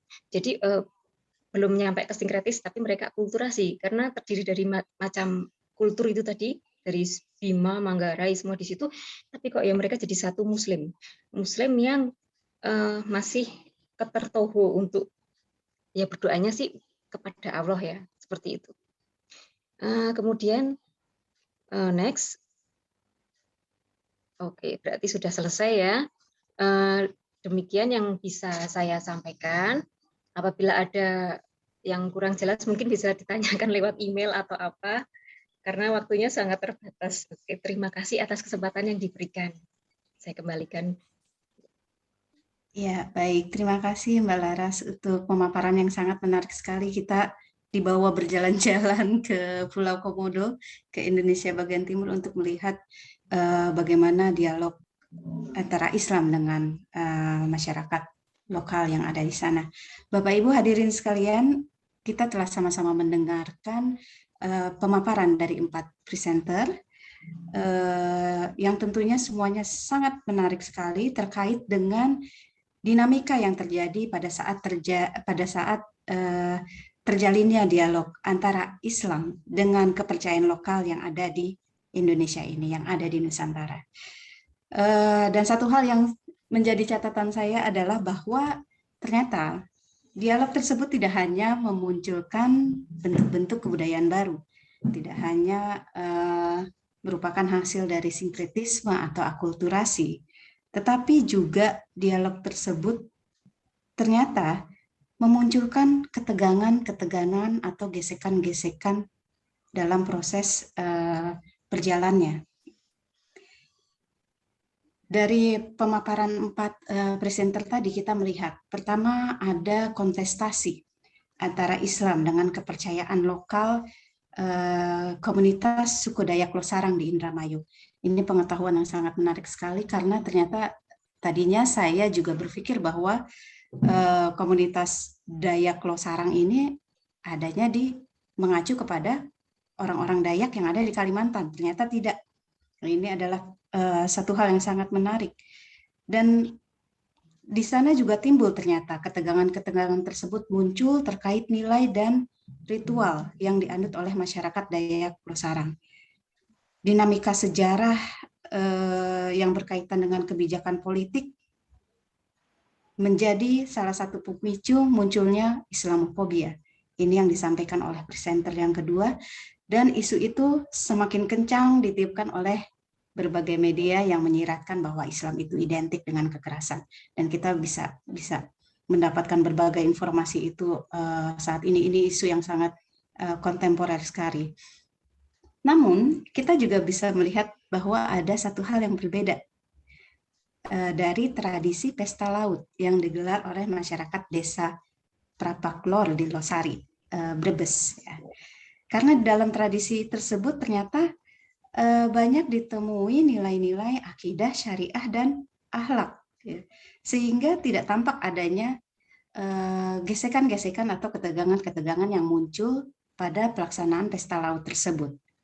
Dan terakhir tadi Mbak Laras memaparkan, dari pemaparan Mbak Laras itu kita bisa melihat bahwa ada dialog antara Islam dengan sistem kepercayaan masyarakat yang ada di Kepulauan Komodo. Dan ini terkait dengan simbol-simbol yang kemudian dimunculkan, yang kemudian memperlihatkan adanya perpaduan antara tradisi dan kepercayaan Islam yang direpresentasikan dalam wujud tertoho. Baik, Bapak Ibu sekalian, kita masih memiliki cukup waktu untuk berdiskusi. Sebelumnya saya ingin mempersilahkan terlebih dahulu kepada Prof. Nani Harkantiningsih dan Dr. Amanah Nuris sebagai pembahas discussion dalam panel ini, mungkin bisa memberikan sedikit pandangannya terkait apa yang telah dipaparkan oleh para presenter. Ya Mbak, usul Mbak. Karena tadi udah saya duluan, mungkin ini karena makanan empuknya Mbak Nuris. Jadi mungkin Mbak Nuris dulu kali ya. Bisa Bu Dani, kita selesaikan secara adat lagi aja ya Bu. Ya. Baik, Bu Nuris. Oke, baik. Mohon izin Prof. Nani ya, saya dibilang sedang menghadapi makanan empuk. PR-nya padahal makin banyak ini para antropolog agama. Baik, terima kasih Mbak Dian ya yang sudah membantu proses diskusi panel ini, dan saya ucapkan terima kasih kepada seluruh presenter. Luar biasa ya, saya membayangkan membaca paper dari masing-masing presenter ini sangat menikmati ya. Inilah uniknya kajian antropologi itu, kita dibawa seolah-olah menyatu dengan fenomena yang sedang dipaparkan dalam kajian antropologi. Kalau secara garis besar dari apa yang disampaikan oleh Mas Arief, Mbak Siti Khairnafia, dan Mas Aji, termasuk Mbak Laras dan juga Mas Ahmad Saifuddin, itu saya melihat seperti di atas helikopter yang menyaksikan bagaimana fenomena Islam di Nusantara ini ada sisi positif dan negatif ya, tentu saja. Posisi positifnya adalah terjadinya akulturasi yang semakin bisa menciptakan harmonisasi keberagamaan di satu sisi. Namun di sisi lain ada fenomena Islamisme yang itu sudah mulai bergerilya hingga ke remote area ya. Saya ingin sedikit bercerita 2 tahun belakangan, terutama setelah pasca peristiwa tsunami di Sulteng, yakni di Donggala, Palu, dan sekitarnya, saya lumayan sering ke sana secara intens belakangan. Ini juga saya saksikan hal yang mirip seperti apa yang diceritakan Mbak Laras, Mbak Irna, dan teman-teman yang lain begitu. Kemiripannya adalah saya lebih cenderung resah dan gelisah di satu sisi. Itu nanti bisa saya gambarkan kenapa kita pada tahap yang seperti sekarang. Pertama mungkin saya akan memberi komentar kepada Mas Arief ya. Ini akan menarik ketika nanti paper yang Anda tulis terkait dengan kajian kontestasi Islam dan aliran kepercayaan lokal ya. Daya itu saya kira dalam konteks linguistik ya, bukan etnis gitu ya. Nah ini perlu dikasih tanda kutip mungkin dan dijelaskan gitu secara akademik sehingga tidak sesat pikir. Saya pun awalnya mikir oh bisa ya orang Dayak nyampe Indramayu gitu. Pasti Prof Nani juga akan. Iya betul. Nah saya kira secara teknis saya menyarankan Mas Arief akan lebih baik memberi tanda kutip terhadap istilah Dayak ini yang sesungguhnya ini kaitannya hanya persoalan pembahasaan orang-orang Indramayu begitu ya. Terkait dengan teori Mas Arief, saya mungkin sedikit meluruskan ya bahwa tentang sakral dan profan itu sesungguhnya lebih banyak diidekan, maksudnya ide ini muncul, teori ini muncul dari Mircea Eliade, bukan Emile Durkheim. Nah, Emile Durkheim itu banyak berbicara kaitannya religion and social solidarity, misalnya itu memang betul Durkheim. Tapi kalau berbicara tentang nilai-nilai sakral, profan, itu bapaknya adalah Mircea Eliade. Nah, dari sini mungkin Anda bisa kembali berjalan-jalan membaca teori itu.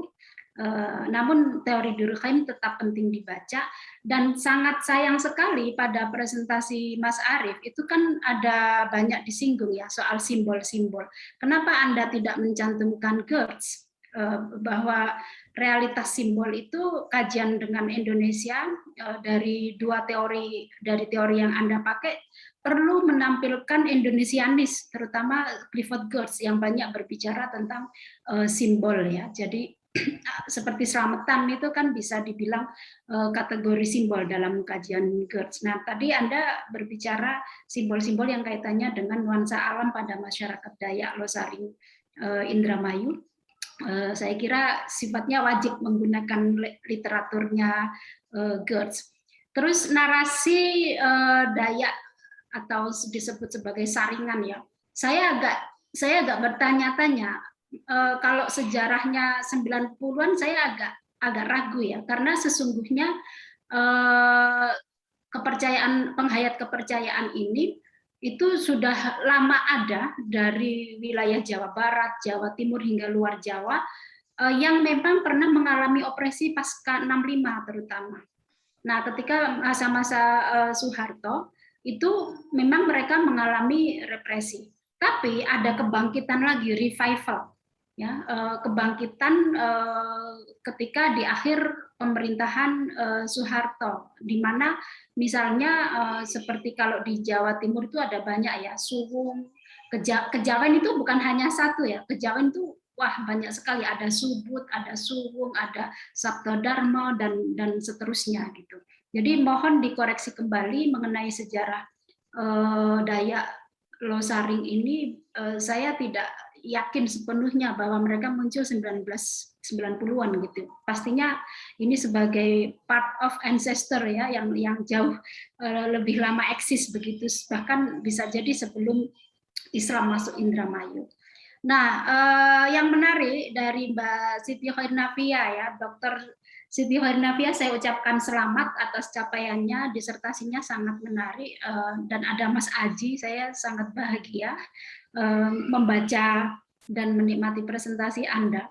Cuman ini Mbak Irna ya, saya agak terjebak juga dengan judul Moral Panic and Islamophobia dalam tanda titik 2 the relation of penghayat.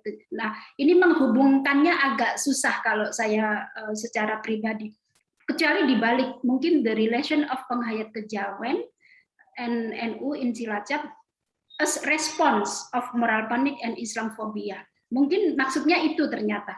Saya tadi itu berpikir Islamophobia apa ya kaitannya dengan penghayat Kejawen ini gitu. Karena dari penjudulan itu bisa membawa kita berjalan-jalan secara ide gitu. Nah, gerakan Puritanisme itu memang kemurnian ya maksudnya. Jadi kelompok-kelompok biasanya Salafi, Wahabi yang non tradisionalis lah, yang pastinya tidak setuju dengan prinsip-prinsip Islam ala NU gitu ya. Ini memang cenderung kemudian selalu menarasikan kelompok-kelompok penghayat Kejawen, mau Kaharingan, mau Talutung dan sejenisnya, pasti kategorinya sesat. Itulah kenapa dalam kasusnya Mbak Irna ini orang-orang penghayat Kejawen di Cilacap ketika dikategorikan sebagai abangan, mereka tidak mau juga. Karena abangan itu produk dari adanya penyesatan di masa lalu, terutama di era Soeharto ya. Wah, itu abangan berarti hanya Islam KTP. Ini seolah-olah mendiskreditkan bahwa kelompok-kelompok yang memang berhasil diislamkan, tetapi dalam konteks KTP, mereka tidak punya belief system. Nah, itulah yang membuat menurut saya salah satu dari alasan mereka ya tentu saja akan mengalami kemarahan dalam tanda kutip apabila salah satu kelompok mengkategorikan itu gitu. Barangkali ini juga untuk Mbak Irna tentang narasi Islamophobia. Ini kan Islamophobia from within ya istilahnya. Jadi reaksi terhadap kelompok-kelompok radikal dan ekstremis ya, yang kemudian memunculkan kebangkitan kelompok-kelompok baru. Bisa jadi begitu.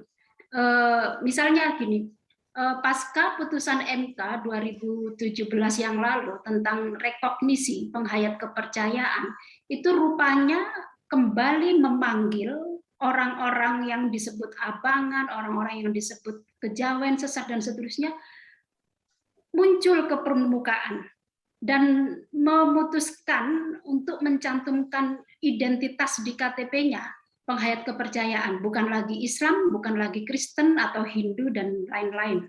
Nah, ini menarik. Jangan-jangan, mungkin ini pertanyaan kritisnya Mbak Irna. Jangan-jangan penghayat kepercayaan kejawen di Cilacap ini semakin eksis dan muncul ke permukaan karena merespon fenomena Islamfobia itu dari level yang paling konteks, ya. Jadi kan Islamfobia itu kalau ditarik ulur ke belakang kan ini konstruksi Western, ya, orang-orang terutama Perancis, Amerika, dan beberapa negara di Eropa itu kan melihat fenomena ISIS, ya, ketika ISIS, Al-Qaeda, kelompok-kelompok jihadis ini yang mengkhawatirkan bentuk-bentuk negara sekuler seperti Prancis. Dan ini menarik apabila kita lihat kembali dari sudut pandang lokal. Apakah masyarakat mayoritas Muslim di Indonesia itu ada fenomena Islamfobia? Oh, ternyata ada. Ini temuan Mbak Irna. Saya menduga ada juga. Jangan-jangan di antara sesama Muslim sendiri itu bisa saja mengalami Islamfobia, antara orang Muslim moderat dengan Muslim radikal ekstremis misalnya. Terus terang itu ada juga. Kita juga tidak bergembira melihat masyarakat Muslim yang gampang darah tinggi, dikit-dikit menyesatkan, ya, gampang mengkafirkan, dan itu tidak membahagiakan bagi orang-orang Islam. Karena apa?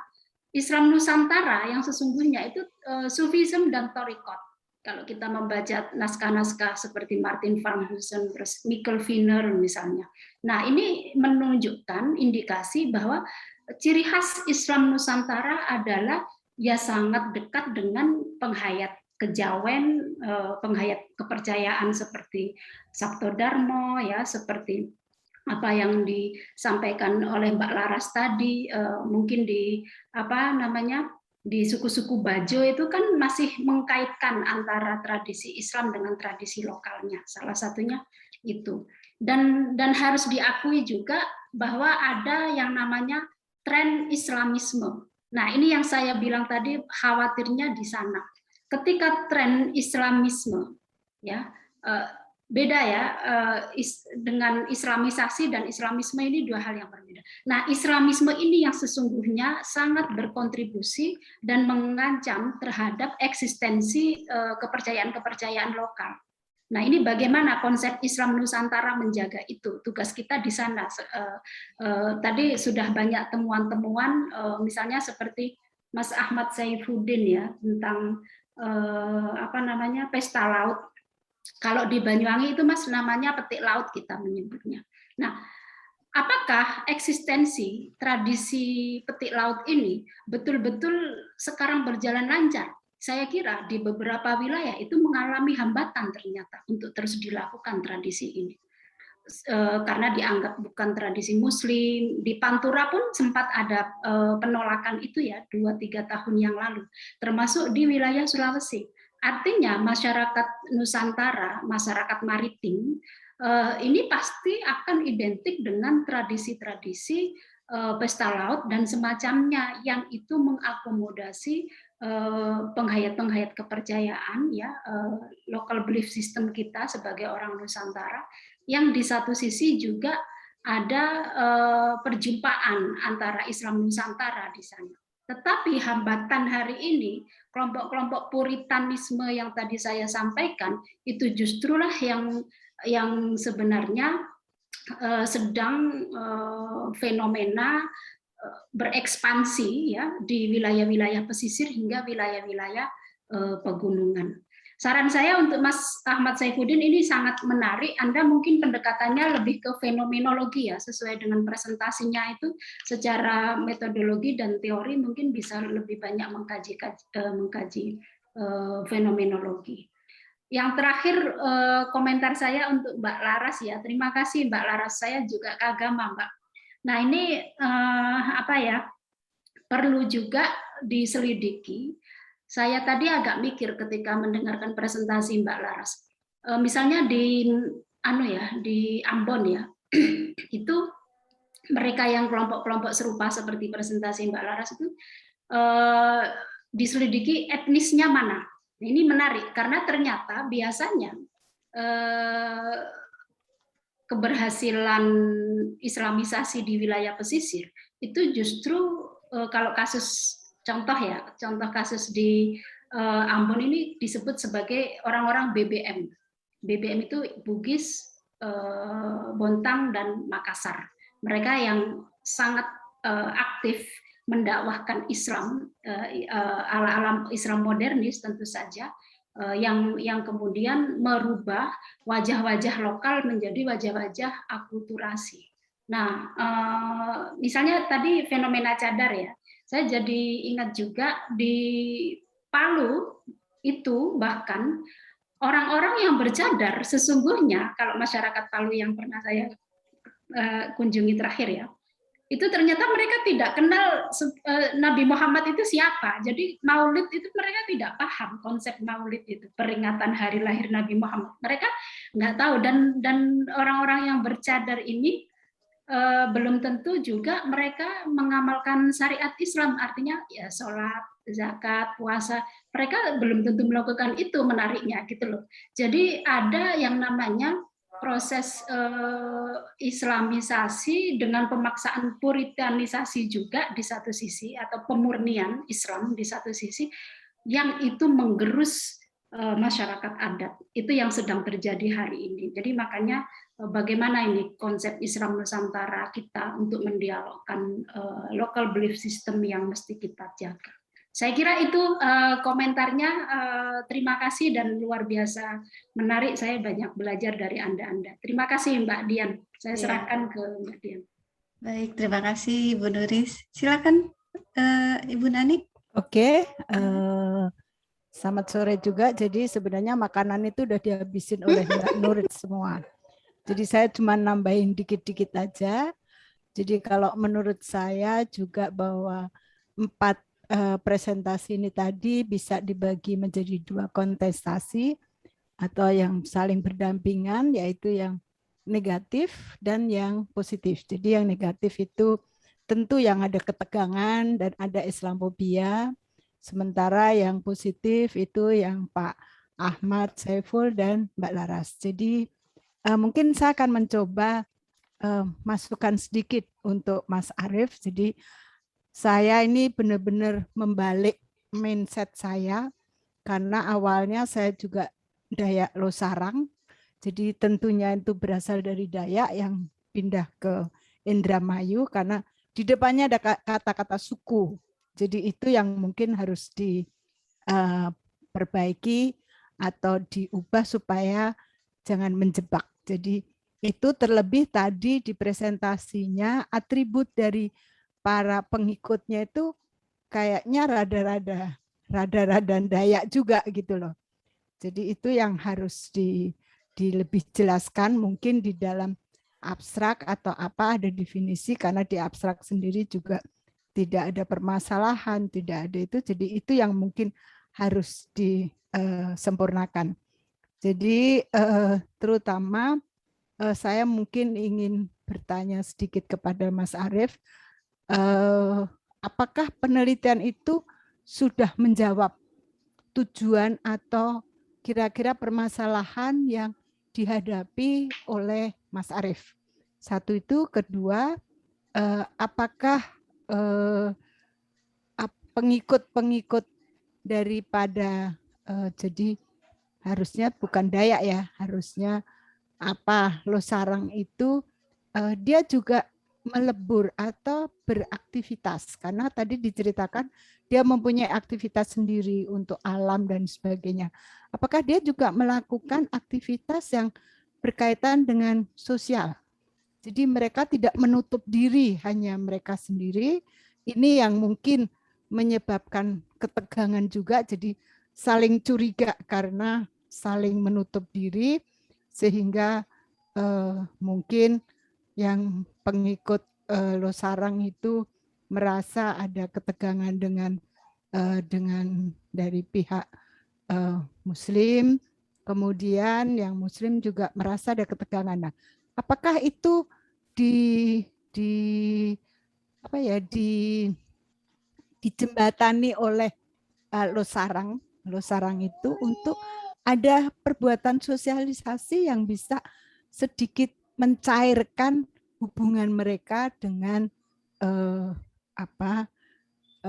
Muslim atau setempat. Ini yang mungkin juga harus dilihat bahwa sesuatu yang baru itu tidak selalu negatif.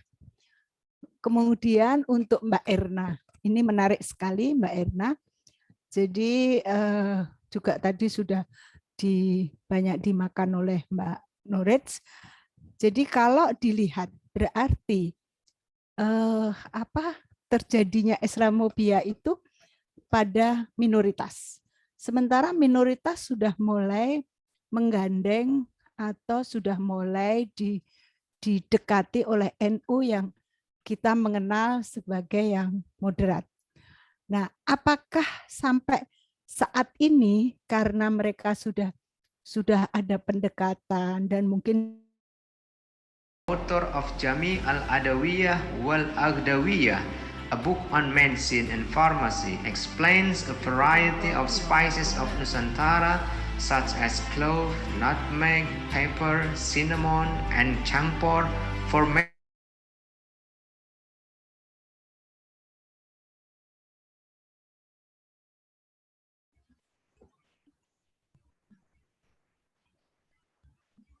Halo, Bapak Ibu?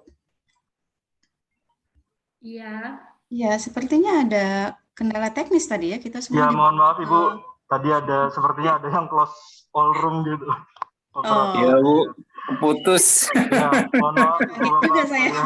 Iya, loh kok tiba-tiba balik lagi. Iya. Selesai ini. Silakan dilanjutkan. Iya, Prof. Nani silakan. Tadi agak keputus pertanyaannya yang terakhir relasi dengan NU-nya. Belum masuk kembali sepertinya Prof. Nani. Ini baru Prof. Nani juga belum masuk ya? Baru masuk. Baru masuk ya. Bu Nani, Prof. Nani sudah bergabung? Sudah Mbak.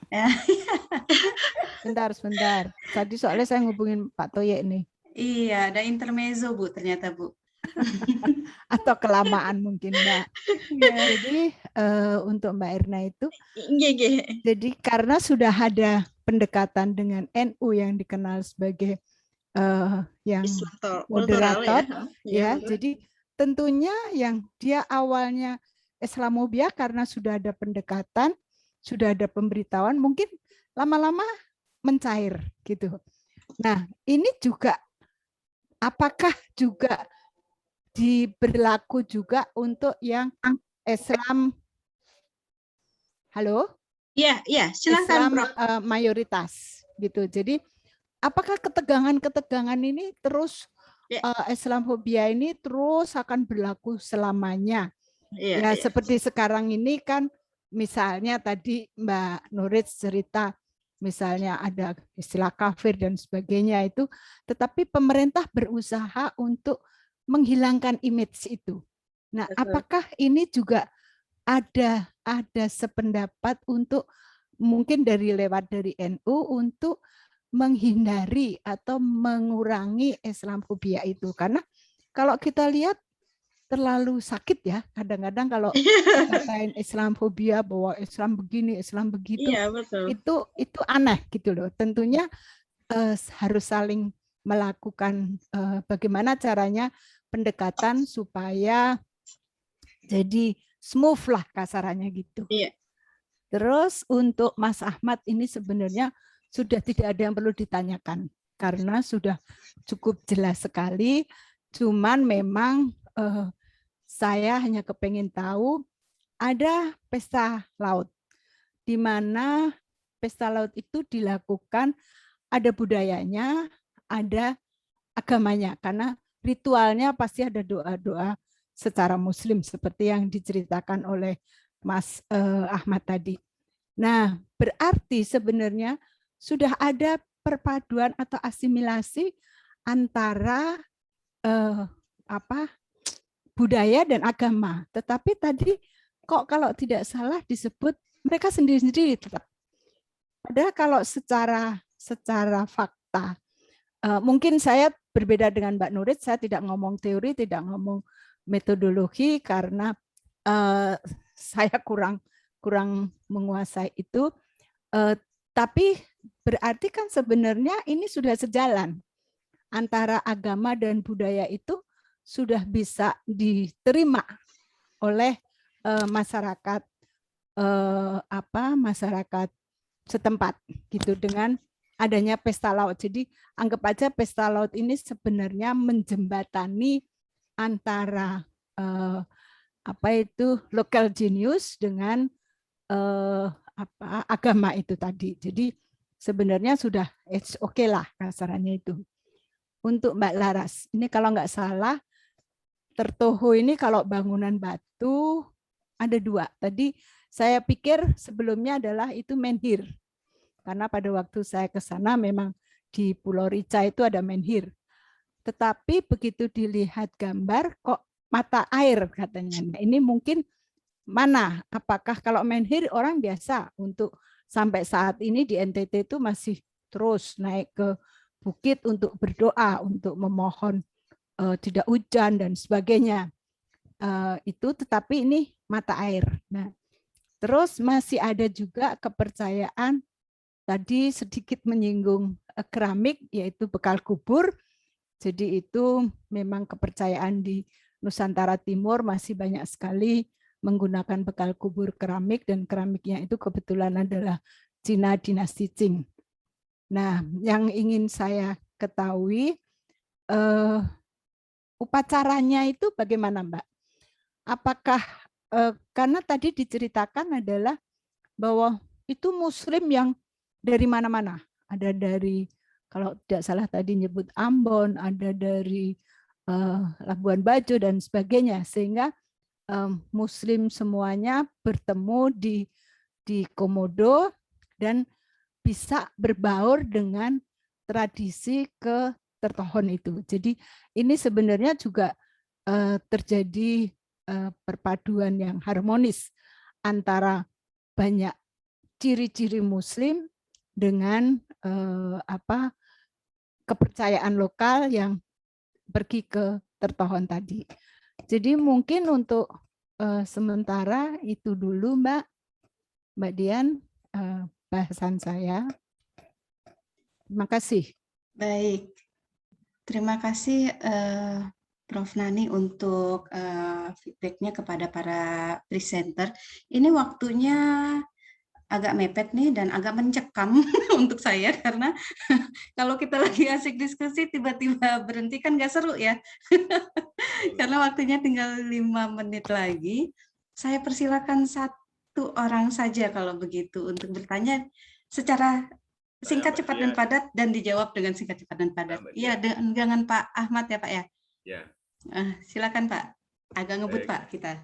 Terima kasih memanfaatkan waktu yang ini injury time. Suara jelas Mbak ya? Iya, jelas Pak. Baik. Terima kasih kesempatannya. Saya pada ini mau memanfaatkan untuk bertanya sama Prof. Nani.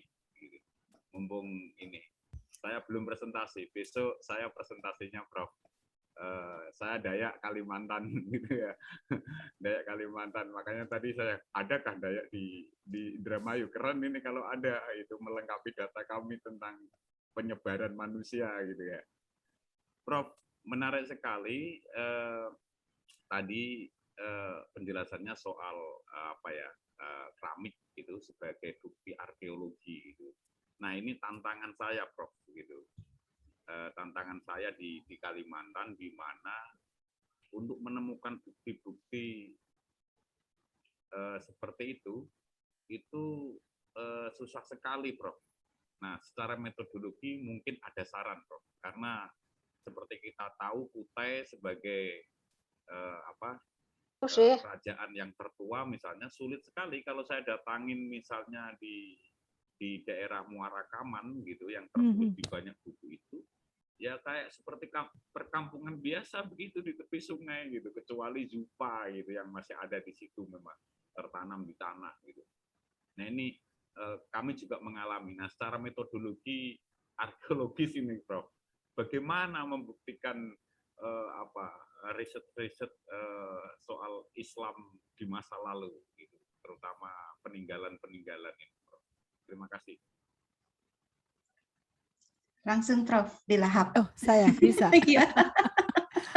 Terima kasih Mas Ahmad. Jadi kita bisa lihat Kutai. Kutai itu kan kita selalu harus, kalau arkeologi itu harus ada kelihatan konteksnya.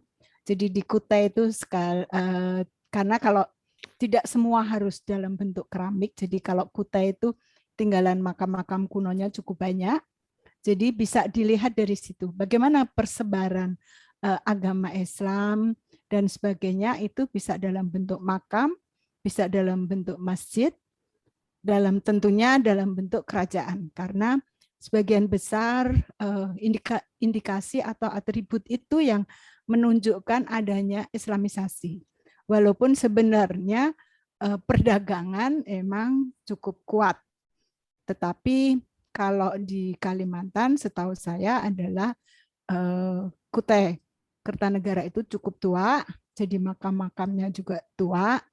Itu bisa dilihat kira-kira kapan Islamisasi terjadi di daerah Kalimantan. Mungkin itu Mas. Kalau masih kurang nanti mungkin bisa hubungin saya. Ya, Prof. Baik. Ya, sepertinya harus kita hentikan dulu. Nanti bisa sudah ada ini kok kode Pak Ahmad, jadi bisa langsung menghubungi Prof. Nani nanti untuk diskusi lebih lanjut. Besok masih lanjut ya, Prof. Iya, betul. Baik Bapak Ibu hadirin yang saya hormati, saya rasa saya dengan sangat terpaksa harus menutup sesi 2 panel 5 ini. Padahal masih begitu banyak hal menarik yang pastinya saya yakin ingin didiskusikan oleh para peserta pada sesi 2 ini. Tapi karena waktunya memang sudah mendesak sekali, tinggal 1 menit dari batas waktu yang diberikan, saya ingin mengucapkan terima kasih kepada Bapak, Ibu, dan hadirin sekalian, terutama kepada 2 narasumber kita, Prof. Nani Harkantiningsih dan Dr. Amanah Nurish, atas masukan-masukan yang telah diberikan, dan juga sedikit diskusi kepada para presenter. Kemudian juga untuk para presenter kita, ada Pak Arif Rofiuddin, kemudian ada Mbak Mbak Irna lah ya, kepanjangan. Ada Mbak Irna dan juga Mas Aji, Pak Sumiarto Aji. Terima kasih banyak. Kemudian Mbak Laras yang sudah berhasil mengatasi rintangan pada saat presentasi tadi ya Mbak, dan memberikan kita gambaran yang cukup menarik, yang sangat menarik sekali mengenai eksistensi Tertoho di Komodo Island, Pulau Komodo. Dan juga Pak Ahmad Saifuddin yang sudah sangat efisien, singkat, padat, dan cepat dalam memaparkan presentasinya. Saya ucapkan terima kasih kepada semua Bapak Ibu yang telah hadir pada hari ini dan sudah mengikuti dari awal hingga akhir jalannya sesi pertama hingga sesi kedua. Mudah-mudahan apa yang kita dapatkan dapat bermanfaat dan diskusi ini masih tetap bisa berlanjut walaupun panel 2 ini sudah selesai. Silakan